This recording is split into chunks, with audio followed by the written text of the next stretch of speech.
Good morning, ladies and gentlemen. Welcome to this fourth episode of the Morning Meta. My name is MTarget. Today is October 12th, 2016.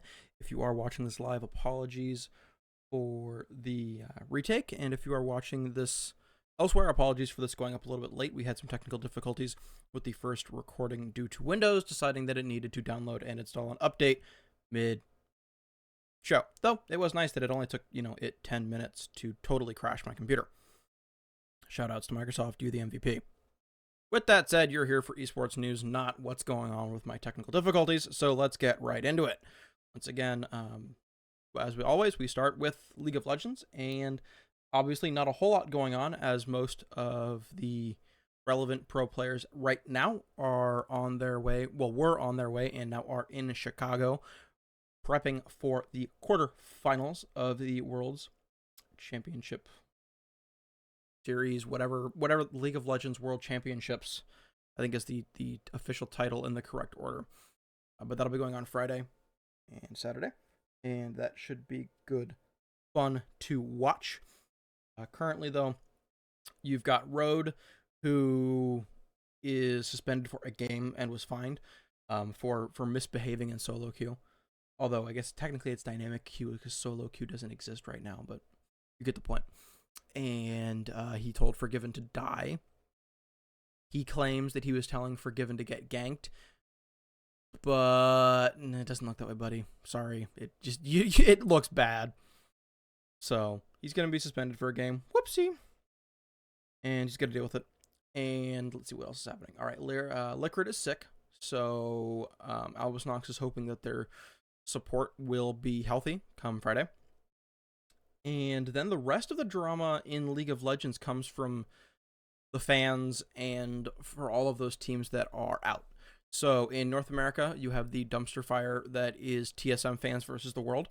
TSM fans, telling teams that they need to go die in a fire. They told Forgiven he needs to go die in a fire. They told Cloud9 they need to go die in a fire. So I understand why the fans are mad at Forgiven, because he said, I believe it was Forgiven. Maybe it was Forgiven.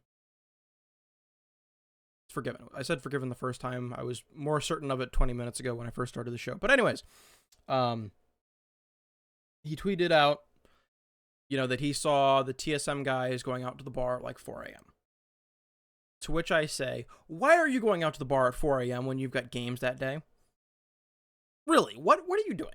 Going out and getting drunk during competition.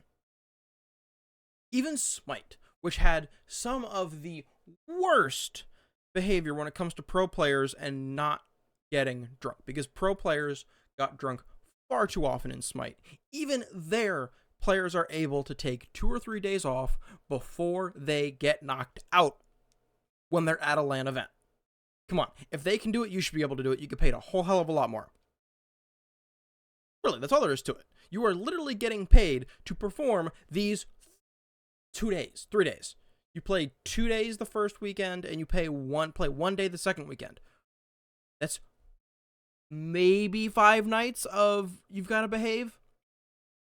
Arguably a week, 2 weeks. Come on.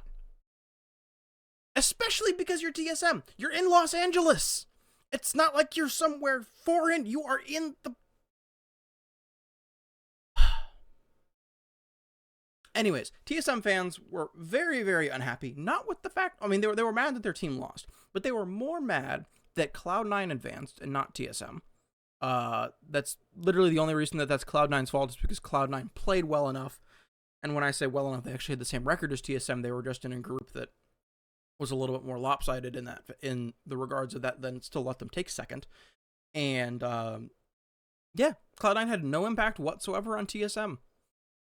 TSM also may have leaked some more scrim stuff about Korean teams, so good luck getting a result next year.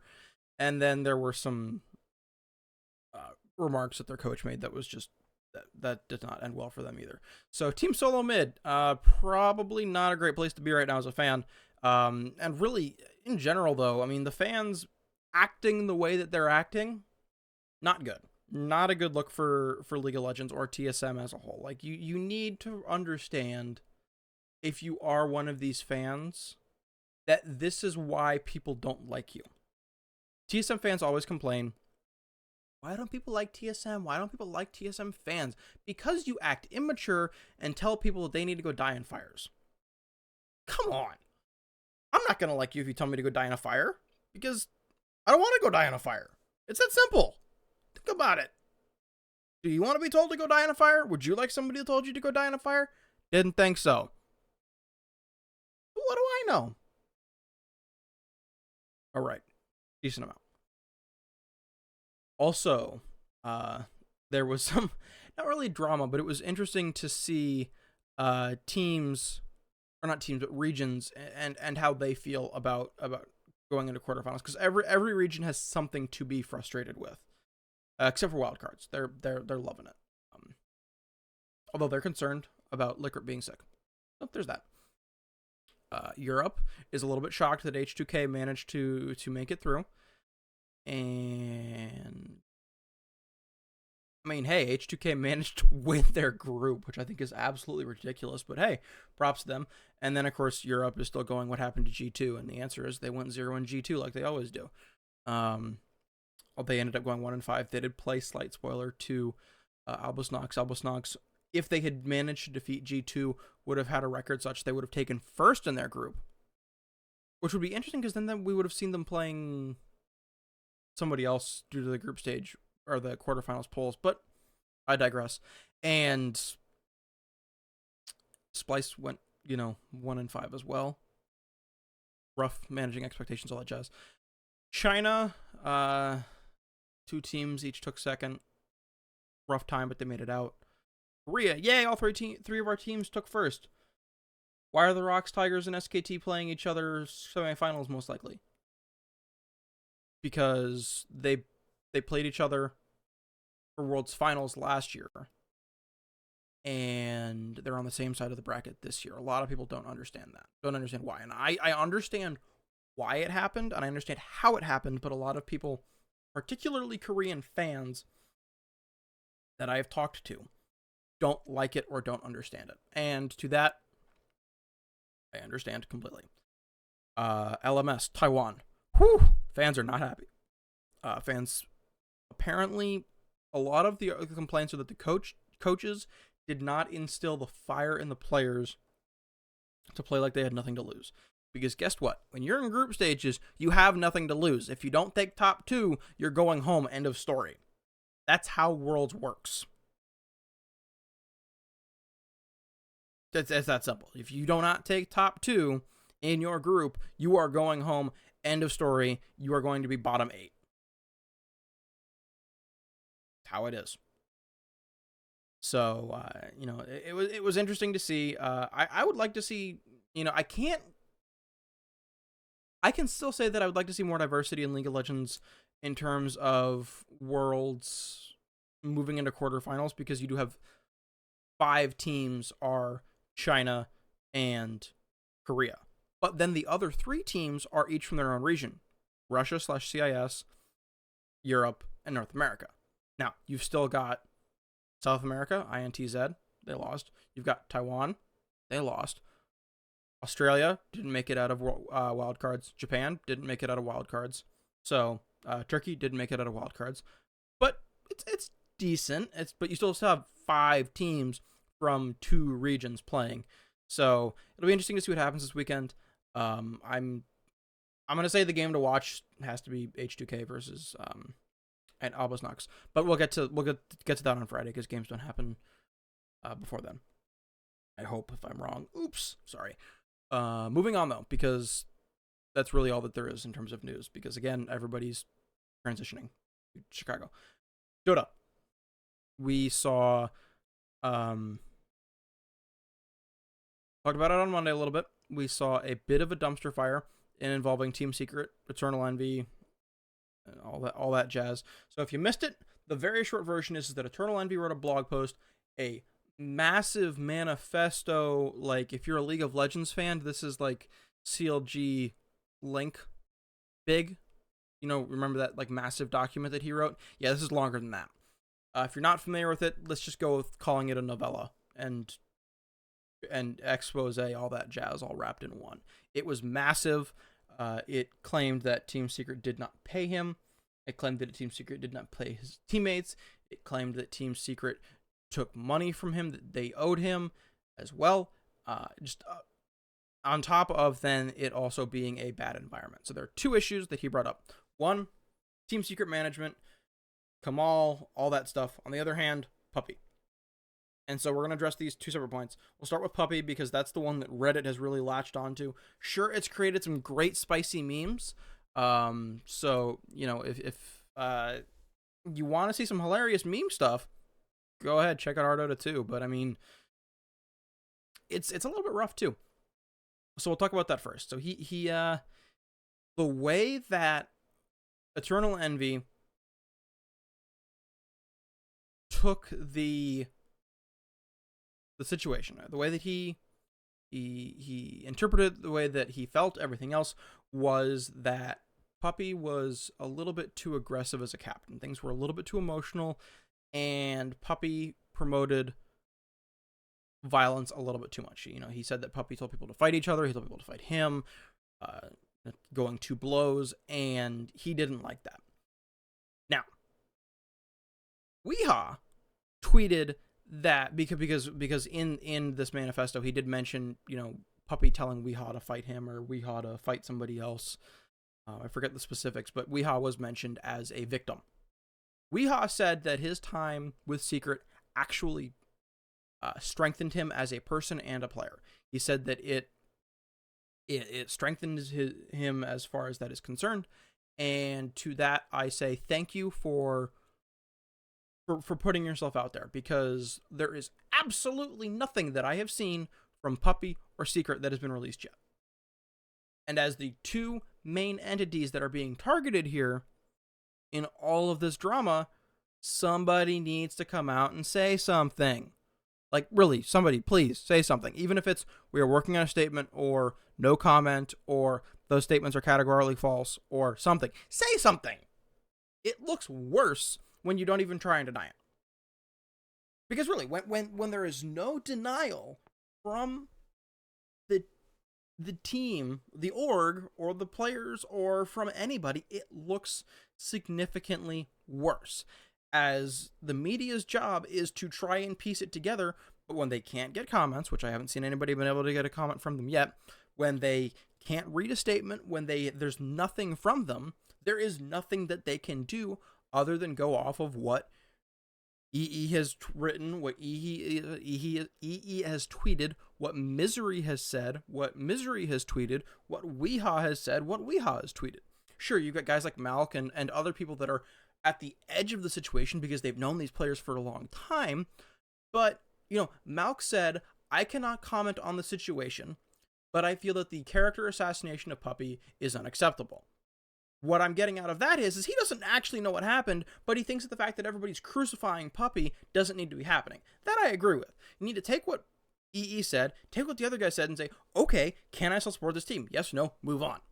And yes, sure, make some spicy memes of Puppey punching a monitor, because that's hilarious.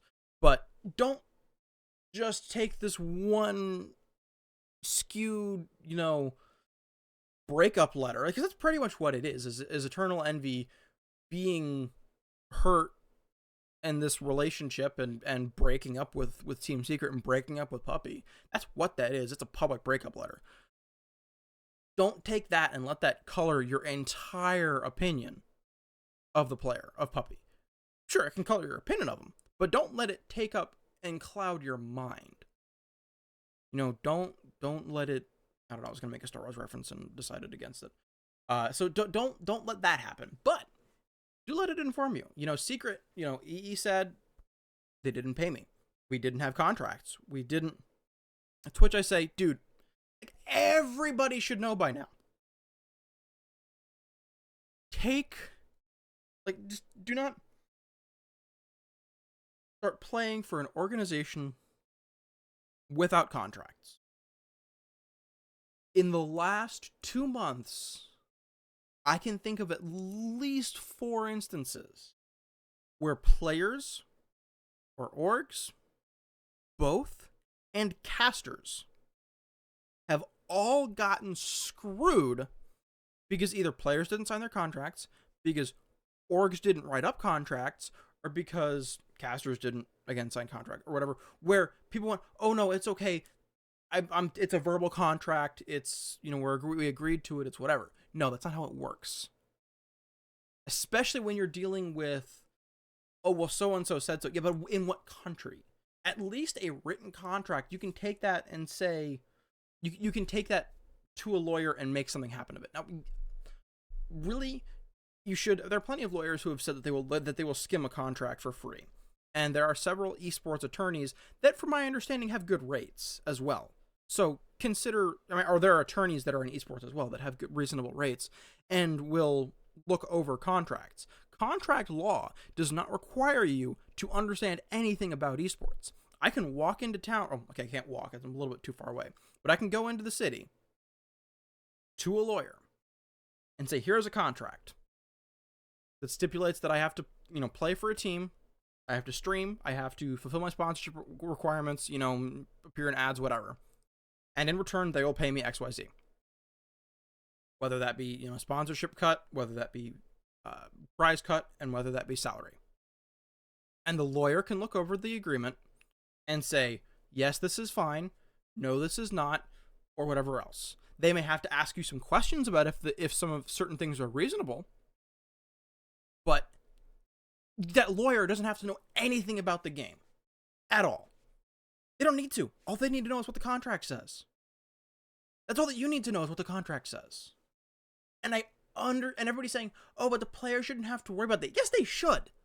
I understand that Eternal Envy, when he is playing, shouldn't be having to think about the rest of it. But in the off season, when he is negotiating, or when anybody is, when you are negotiating your contract deals, you are at fault too. You have to think about it and say, yes, do I have a contract? Do I feel that it adequately protects me? If no to either of these questions, fix that before you start playing. You wouldn't go to work if you weren't getting paid. The same thing happens here. And when you do work for a job, you technically signed a contract when you start working there. Signed when I worked at Walmart. Said they could fire me whenever they wanted to, but that they would also pay me X dollars an hour as long as I showed up and clocked in and followed the rules. End of story. I worked another job where I didn't sign a contract and I didn't think about it until after the job ended. It was an independent contractor gig that I did. And it was a verbal agreement, and there were several times where it was very tense because I realized I had no physical contract that I could use. And that's not good. Think about it. I know that I've gotten far off topic here, so we're going to come back to it.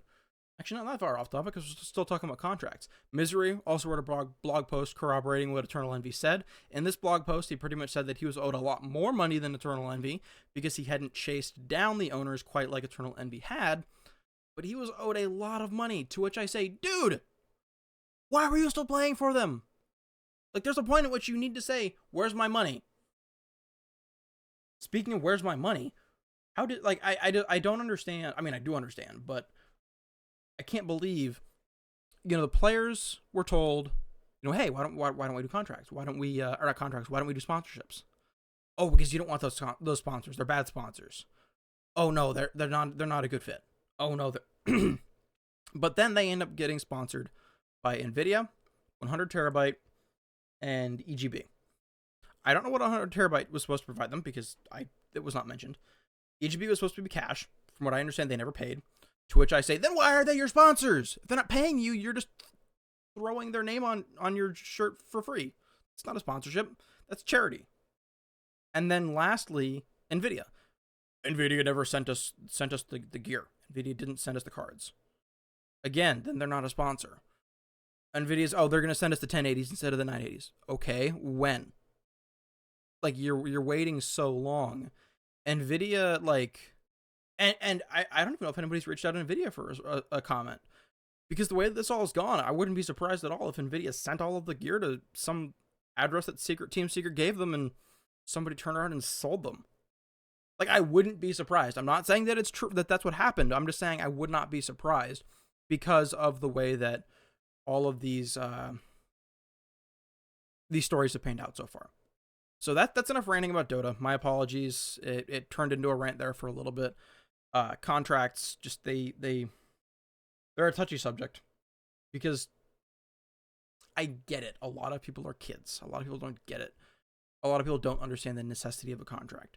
But that's why people have to start protecting themselves because of things like this.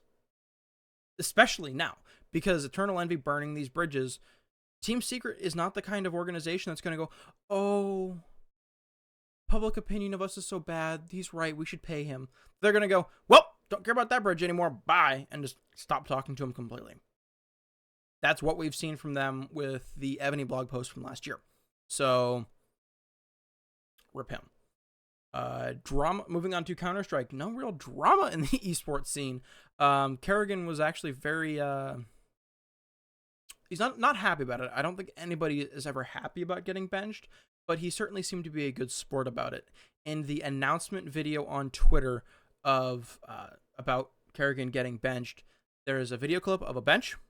Kerrigan walks over, sits on the bench, smiles and waves, being like, I know what this means, haha, like it's a funny video. Which it's nice to see players say, yeah, I'm on the bench right now. I either haven't been performing or we're trying somebody out or whatever. It's okay. Because it is. He has been underperforming as far as the team is concerned for whatever reason. I mean, Astralis hasn't been doing great, so somebody's the problem. Being benched doesn't mean that they think you're a horrible person. Sometimes it does, but being benched inherently doesn't mean that you're a bad person. Being a bench doesn't inherently mean that your team hates you. But that's really all the Counter-Strike drama that there is. ECS has continued this week. Nothing's really wowed me in terms of games the last couple days. Nothing wows me over the next couple days. So, don't really care. Sorry, but, I don't. We'll be back on Friday with a more in-depth Counter-Strike section with respects to results in the last, the Wednesday, Thursday time frame, as well as in upcoming matches Friday, Saturday, Sunday. Going to go ahead and take a moment here as we're approaching the final 10 minutes of this show and do a brief plug. This is the morning meta. My name is MTarget. You can find me on Twitter at MTargetProduct. And if you are so inclined to check this out in audio format, or if you are doing so, be sure to follow Stay Free GG on SoundCloud and on Twitter. Both of those locations is SoundCloud or twitter.com/stayfree_GG. Great network of people, good people as well, and good content outside of my own, but you can find the morning meta there on SoundCloud. You can also find the morning meta here on twitch.tv/MTargetProduction.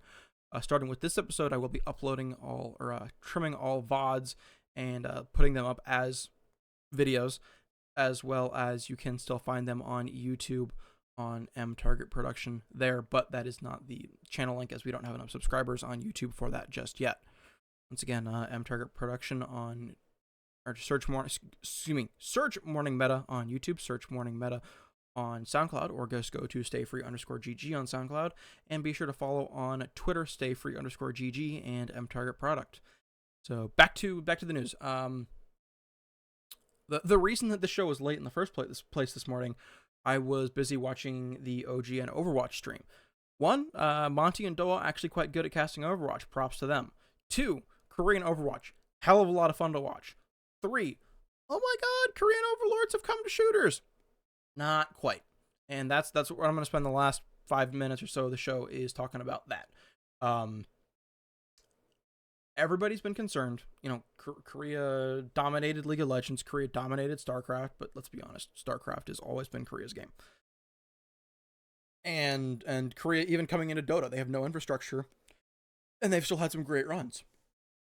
Why? Are Koreans just inherently good?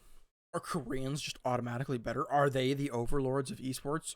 Will Korea take over the world? Find out next week on Korea and Overlords. No, the reality is that Korea has infrastructure already set up, and Korea works hard at what they do. As far as Overwatch is concerned, they're good FPS players, just like North America and Europe are. Are they a little better than China? Looks like it. Do they have some stars that have carried them against the couple, teams that they're playing against as well? I'd say so. They've got one player who His name in Korean translates to massacre. So right off the bat, that's an awesome name. That is badass. We've got guys like Seagull and Dummy and like, yeah, it's cute, but no, Massacre. Like, that is a name. That's a good, visceral name. I like that. And he plays Genji. And he massacres teams. And it's awesome. But you are going to find teams that will figure out how to play against you. That's how it works when you've got a star player. That's why Energy has a hard time, because everybody is able to counter Gods and Seagull, because those are the two cores of that team. They're the two stars, particularly Seagull. And that's just the way that the team was built. That's fine. There's nothing wrong with that, but the team is going to have to learn to adapt. The same thing is going to happen with the Koreans at some point. When we start seeing more international competition, we will see people figure out how to play against the Koreans. There's not a whole lot of footage of Korean teams prior to this, compared to all the footage of the 4 teams that the US/Canada and Europe sent to Korea. So the Koreans were able to prep for them as well as prepping against each other. And it's great to watch, even if it does mean that I'm watching at 6 a.m. instead of getting ready for the show. But, you know, I would say don't tell my producer, but I'm my producer, so go ahead, tell me why I was late. Oops, my bad. It was a lot of fun, and it was definitely worth watching. Also, you know, it's great. I'm looking forward to seeing what it does and to see, you know, maybe they'll push the envelope there. Lastly, we are seeing a lot of rumblings and rumors and talk about different esports orgs getting picked up carte blanche in Europe by football clubs. We will talk more about that on Friday as more of that does develop. Although one French org was already picked up, a smaller org by the name of Humba, which I had not heard of. If you did, feel free to tweet at me and tell me how much of an idiot I am for not knowing who they are. But that's going to be the show here. Thought I had about 2 more minutes of content than I actually did. My apologies on that. I did get a little excited and talk a little fast. So, once again, thank you very much for tuning in. My name is MTarget. This is the morning meta right here every Monday, Wednesday, Friday on twitch.tv/MTargetProduction, live at 7:30, and then rerun starting at 8:30 for about 4 hours. And then also on YouTube under the search tag Morning Meta, and on SoundCloud on stayfree_GG. So thank you all very much for tuning in, and I will see you all on Friday with my predictions and everything else for the quarterfinals of League of Legends, any more Dota drama that does occur, as well as Dota matches, because, hey, those are happening again, and also results for OGN. So thank you all very much. Have a wonderful Wednesday, and I will see you all Friday morning.